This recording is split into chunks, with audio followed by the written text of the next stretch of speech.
Hi. ಇವತ್ತು ನಾನೊಂದು ಮಂಡಿ ನೋವಿಗೆ ಒಂದು ವಿಶೇಷವಾದ ಒಂದು ಔಷಧಿನ ಹೇಳಕ್ ಇಷ್ಟಪಡ್ತಾ ಇದ್ದೀನಿ. ನೀವು ಇದನ್ನ ನೋಡಿದೀರಾ ಏನಂತ ನನಗೆ ಗೊತ್ತಿಲ್ಲ, ಅಥವಾ ಇನ್ಸ್ಟಾದಲ್ಲೆಲ್ಲ ನೋಡಿರ್ಬೋದು, ಸೋಷಿಯಲ್ ಮೀಡಿಯಾದಲ್ಲಿ ಆಲ್ಮೋಸ್ಟ್ ನೋಡಿರ್ಬೋದು. ಇದರದ ಉಪಯೋಗನು ಇದನ್ನ ಹೇಗಿರುತ್ತೆ, ಹೇಗೆ ಬಳಸ್ಬೇಕು ಅನ್ನೋದನ್ನ ನಾನು ಇವತ್ತು ನಿಮಗೆ ಹೇಳ್ತೀನಿ. ನೊಡವಟ್ಟು ಕಾಲ್ ಕೆಳಂಗು ಅಂತ, ಇದು ಕಾಡು ಮರಗಳಲ್ಲಿ ಬೆಳೆಯುವ ಒಂದು ವಿಶಿಷ್ಟವಾದ ಗಡ್ಡೆಯಾಗಿರುತ್ತೆ. ಇದು ಮೂಳೆ ಮತ್ತು ಕೀಲು ನೋವಿಗೆ ಅತ್ಯುತ್ತಮ ರಾಮಬಾಣ ಮತ್ತು ಇದು ಮೇಕೆಯ ಕಾಲಿನ ಆಕಾರದಲ್ಲಿರುತ್ತೆ. ಇದರಲ್ಲಿ ವಿಟಮಿನ್ ಸಿ, ಪೊಟ್ಯಾಷಿಯಂ, ಮೆಗ್ನೀಷಿಯಂ ನಂತಹ ಬಲಿಷ್ಠ ಪೋಷಕಾಂಶಗಳಿಂದ ಸಮೃದ್ಧವಾಗಿ ಇದೆ. ಮುಖ್ಯವಾಗಿ ಕೀಲು ನೋವು ಮತ್ತು ಸಂಧಿವಾತ, ಮೂಳೆ ಸವೆತ, ಬೆನ್ನು ನೋವು, ನರಗಳ ದೌರ್ಬಲ್ಯವನ್ನು ಸಮೇತ ನಿವಾರಿಸುವಂತ ಶಕ್ತಿ ಇದಕ್ಕಿದೆ. ಇದನ್ನ ಯಾವ ರೀತಿ ಉಪಯೋಗ ಮಾಡಬೇಕು, ಯಾವ್ಯಾವ್ದಕ್ಕೆ ಉಪಯೋಗ ಅನ್ನೋದನ್ನ ನಾನು ಇನ್ನು ಎಕ್ಸ್ಪ್ಲೇನ್ ಮಾಡ್ತೀನಿ ನಿಮಗೆ. ಇಲ್ಲಿ ನೋಡಿ ಯಾವ ತರ ಇರುತ್ತೆ ಅಂತ. ಸೇಮ್ ಇದು ಏನು ಆಡು ಯಾವ ತರ ಇರತ್ತೆ ಆ ರೀತಿ ಅದರ ಕಾಲ್ ರೀತಿನೇ ಇರುತ್ತೆ ನೋಡಿ. ಇದು ನೋಡಿ, ಈ ತರ ನೀವು ನೋಡಿರ್ಬೋದು, ಏನೋ ಗೊತ್ತಿಲ್ಲ, ಬಟ್ ಇದು ತುಂಬಾ ತುಂಬಾ ಒಳ್ಳೆ ಔಷಧಿ. ಇದು ಸಣ್ಣವರಿಂದ ಹಿಡಿದು ದೊಡ್ಡವರವರೆಗೂ ಯಾರು ಬೇಕಾದ್ರೂ ತಗೊಳ್ಬೋದು. ಇದನ್ನು ಯಾರು ಬೇಕಾದ್ರೂ ಉಪಯೋಗಿಸ್ಬೋದು.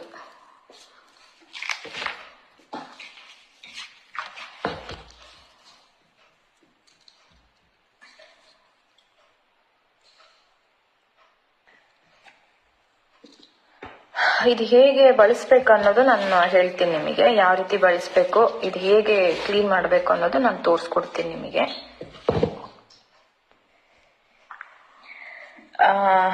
ಇದು ಮಂಡಿ ನೋವು, ಕೀಲ್ ನೋವು, ಬೆನ್ನು ನೋವು, ಮೂಳೆ ಸವೆತಕ್ಕೆ ಇದು ತುಂಬಾ ಪರಿಣಾಮಕಾರಿ. ಇದು ದೇಹದ ರೋಗ ನಿರೋಧಕ ಶಕ್ತಿಯನ್ನು ಹೆಚ್ಚಿಸಲು ಸಹ ಇದನ್ನು ಬಳಸ್ತಾರೆ. ವಾತದಿಂದ ಬರುವ ಮೂಳೆಗಳ ನೋವು, ದೇಹದ ದೌರ್ಬಲ್ಯವನ್ನು ಸಹ ಕಡಿಮೆ ಮಾಡುತ್ತೆ. ಮತ್ತೆ ಇದು ಉತ್ತಮ ಜೀರ್ಣಕ್ರಿಯೆಗೆ ಸಹ ಸಹಾಯ ಮಾಡುತ್ತೆ. ಹೃದಯದ ಆರೋಗ್ಯವನ್ನು ಕಾಪಾಡುವಲ್ಲಿ ಸಹಾಯಕಾರಿಯಾಗಿದೆ ಅಂತ ಹೇಳ್ತಾರೆ.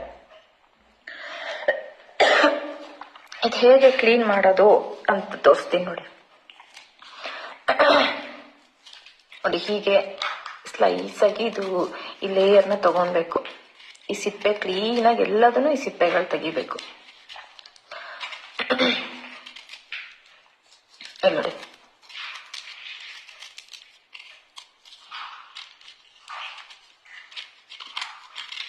ಈ ತರ ಇದೆ.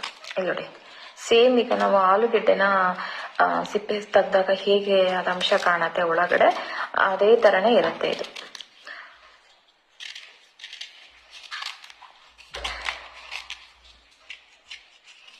ತುಂಬಾ ವೇಸ್ಟ್ ಮಾಡಬೇಡಿ, ತುಂಬಾ ಕಾಸ್ಟ್ಲಿ ಇದು.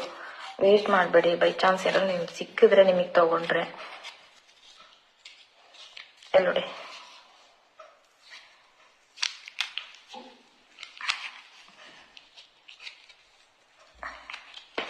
ಈ ತರ ಅದರಲ್ಲಿ ಇರುತ್ತೆ. ನೋಡಿ, ಈ ಪದಾರ್ಥವಾಗಿರುತ್ತೆ ಇದು. ಇದನ್ನ ಚೆನ್ನಾಗಿ ಈ ಸಿಪ್ಪೆನೆಲ್ಲ ನೀಟಾಗಿ ತೆಗೆದು, ಈ ಸಿಪ್ಪೆಯಲ್ಲಿರೋದು ಪ್ರತಿಯೊಂದು ಅಂಶ ತೆಗೆದು ಈ ರೀತಿಯ ಕಾಣಿಸ್ಬೇಕು ನಿಮಗೆ. ಈಗ ತೆಗೆದಾಗ ನೀವು ಬಳಸ್ಬೇಕಿದ್ರೆ ಈ ರೀತಿ ಅಂಶ ಇರಬೇಕು. ಇದೆಷ್ಟು ಸತಿ ನೀವು ತೊಳಿತೀರಾ ಅಷ್ಟು ಸತಿ ಒಂದು 3 ಸತಿ ಆದ್ರೂ ತೊಳೆದ್ರೆ ಒಳ್ಳೇದು. ಬಟ್ ಅದು 3 ಸತಿ ತೊಳೆದ್ರು ನೀಟಾಗಿರ್ಬೇಕು ಅದು. ಯಾಕಂದ್ರೆ ಇದರಲ್ಲಿ ಮಣ್ಣು ಎಲ್ಲಾನು, ಯಾಕಂದ್ರೆ ಇದು ಒಂಥರ ಗೆಡ್ಡೆ ರೀತಿಯಲ್ಲಿರುತ್ತೆ, ಮಣ್ಣು ಸಾಕಷ್ಟಿರುತ್ತೆ ಇದರಲ್ಲಿ. ಅದು ನೀವು ನೋಡಿ ಬಳಸ್ಬೇಕಾಗತ್ತೆ. ಮಾಡ್ಬೇಕಾದ್ರೂ ತುಂಬಾ ನೋಡ್ಕೊಂಡು ಹುಷಾರಾಗಿ ಮಾಡ್ಬೇಕು. ಇದನ್ನ ನೀವು ತಿನ್ನಲಾದ್ರೂ ಬಳಸ್ಬೋದು, ಅಥವಾ ಸೂಪ್ ರೀತಿಯಲ್ಲಾದ್ರೂ ಬಳಸ್ಬೋದು. ಇದನ್ನು ಚೆನ್ನಾಗಿ ತೊಳಿಬೇಕು. ಒಂದ್ಸತಿ ಚೆನ್ನಾಗಿ ತೊಳೆದು ಸಣ್ಣ ಸಣ್ಣ ತುಂಡುಗಳಾಗಿ ಕತ್ತರಿಸಿ ಶುಂಠಿ, ಬೆಳ್ಳುಳ್ಳಿ, ಮೆಣಸು, ಜೀರಿಗೆಯೊಂದಿಗೆ ಕುದಿಸಿ ಸೂಪ್ ರೀತಿಯಲ್ಲಾದ್ರೂ ಪರಿಣಾಮಕಾರಿಯಾಗಿ ತಗೊಬಹುದು. ತುಂಬಾ ಪರಿಣಾಮಕಾರಿ ವಿಧಾನ ಇದು. ಗೆಡ್ಡೆಯನ್ನು ನೇರವಾಗಿ ತಿಂದರೆ ಗಂಟಲಿನಲ್ಲಿ ಸ್ವಲ್ಪ ಕಿರಿಕಿರಿ ಆಗುತ್ತೆ. ಅದರಿಂದ ನೀವು ಸೂಪ್ ತಗೊಳ್ಳೋದು ಉತ್ತಮ ಒಂದು ವಿಧಾನ ಅನ್ಕೊಳ್ತೀನಿ ನಾನು. ಮತ್ತೆ ಇದು ವಯಸ್ಸಾದವರಿಗಾಗ್ಲಿ, ಸಣ್ಣ ಮಕ್ಕಳಿಗೆ ಅಂತ ವಯಸ್ಸಿನ ಅಂತರದಲ್ಲಿ ಏನಿಲ್ಲ. ಇದು ಯಾರು ಬೇಕಾದ್ರೂ ತಗೊಬಹುದು. ಅಥವಾ ತುಂಬಾ ಸ್ಟ್ರೈನ್ ಇದೆ, ಕಾಲ್ ನೋವಿದೆ, ಮಂಡಿ ನೋವಿದೆ ಅನ್ನೋರು ನಿಜವಾಗ್ಲೂ ನಿಮಗೆ ಒಳ್ಳೆ ಔಷಧಿ ಇದು. ನೀವು ಒಂದ್ಸತಿ ಯೂಸ್ ಮಾಡಿ ನೋಡಿ. ಇಲ್ಲ ಇದನ್ನ ನೀವು ಪದೇ ಪದೇ ತಗೊಳಕ್ಕಾಗಲ್ಲ ಅಂದ್ರೆ ಈ ತರ ನೀವು ತಗೊಂಡು ಈ ಗೆಡ್ಡೆನ ತಗೊಂಡು ಚೆನ್ನಾಗಿ ಸಣ್ಣ ಸಣ್ಣದಾಗಿ ಕತ್ತರಿಸಿ ಚೆನ್ನಾಗಿ ಸ್ವಲ್ಪ ಒಳ್ಳೆ ಬಿಸಿಲಿಗೆ ನೀವು ಇದನ್ನ ಒಣಗಕ್ ಬಿಟ್ಟು ಇದನ್ನ ಪುಡಿ ಮಾಡಿ ಅದನ್ನ ಚೆನ್ನಾಗಿ ಪುಡಿ ಮಾಡಿ ಒಳ್ಳೆ ಗಾಜಿನ ಪಾತ್ರೆಯಲ್ಲಿ ಹಾಕಿಡ್ಬೇಕು. ಇದು ಗಾಜಿನ ಒಂದು ಡಬ್ಬದಲ್ಲಿ ಹಾಕಿಡ್ಬೇಕು. ಹಾಕಿಟ್ಟಷ್ಟು ನಿಮಗೆ ಯಾವಾಗ ಬೇಕಾದ್ರೆ ನೀವಾಗ ಹಾಲಿನ ಜೊತೆ ಕುಡಿಬಹುದು ಅಥವಾ ಕಷಾಯದ ರೀತಿಯಲ್ಲಾದ್ರೂ ಬೆಲ್ಲನ ಮಿಕ್ಸ್ ಮಾಡ್ಕೊಂಡು ನೀವು ಕಷಾಯ ತರ ಮಾಡ್ಕೊಂಡು ಕುಡಿಬಹುದು. ಇಲ್ಲ ನಾವು ಸೂಪ್ ಮಾಡ್ಕೊಳ್ತೀನಿ ಅನ್ನೋರು ಬರೀ ಸೂಪಿಗೆ ಸ್ವಲ್ಪ ಸಾಲ್ಟ್ ಹಾಕಿ ಯೂಸ್ ಮಾಡಿ. ಸ್ವಲ್ಪ ಟೇಸ್ಟ್ ಆಗ್ಬೇಕು ಅಂತಂದ್ರೆ ಈ ತರ ಬೆಳ್ಳುಳ್ಳಿ, ಶುಂಠಿ, ಮೆಣಸು, ಜೀರಿಗೆ ಈ ತರ ಎಲ್ಲ ಹಾಕಿ ಬೇಕಾದ್ರೆ ಕುದಿಸಿ ನೀವು ಅದನ್ನ ಕುಡಿಬಹುದು, ಸೂಪ್ ಕುಡಿಬಹುದು. ತುಂಬಾನೇ ವಿಶೇಷವಾಗಿರೋ ಪರಿಣಾಮ ಇದೆ. ಈ ಗೆಡ್ಡೆ ಬಳಸುವಾಗ ಸರಿಯಾಗಿ ಸ್ವಚ್ಛಗೊಳಿಸಬೇಕು, ಚೆನ್ನಾಗಿ ಬೇಯಿಸಿ ಬಳಸುವುದು ತುಂಬಾ ಒಂದು ಎಚ್ಚರಿಕೆಯ ಒಂದು ಮಾತು ನನ್ನದು. ನಿಮಗೆ ಅಕಸ್ಮಾತ್ ಯಾರಿಗಾದ್ರೂ ಇದ್ರ ಅವಶ್ಯಕತೆ ಇದೆ, ಬೇಕು ಅಂತ ಅನ್ಸಿದ್ರೆ ನನಗೆ ನೀವು ಮೆಸೇಜ್ ಮಾಡಿ, DM ಮಾಡಿ, ನಾನು ನಿಮಗೆ ಕಳಿಸ್ಕೊಡ್ತೀನಿ. ಅದು ಮಾರ್ಕೆಟ್ ಪ್ರೈಸ್ ಏನಿರುತ್ತೆ ಅವತ್ತಿನ ರೇಟಿಗೆ ನಾನು ಕಳಿಸ್ಕೊಡ್ತೀನಿ. ನಿಮಗೆ ಕೊರಿಯರ್ ಚಾರ್ಜ್ ಎಲ್ಲ ಇರುತ್ತೆ. ನಿಮಗೆ ಬೇಕು ಅನ್ನೋರಿಗೆ ನಾನು ಕಳಿಸ್ಕೊಡ್ತೀನಿ. ನೀವು ಯಾವ ಊರಲ್ಲಿದ್ರು ಸರಿ, ಫಾರಿನ್ ಇದ್ರೂ ಸರಿ ಕಳಿಸ್ಕೊಡ್ತೀನಿ.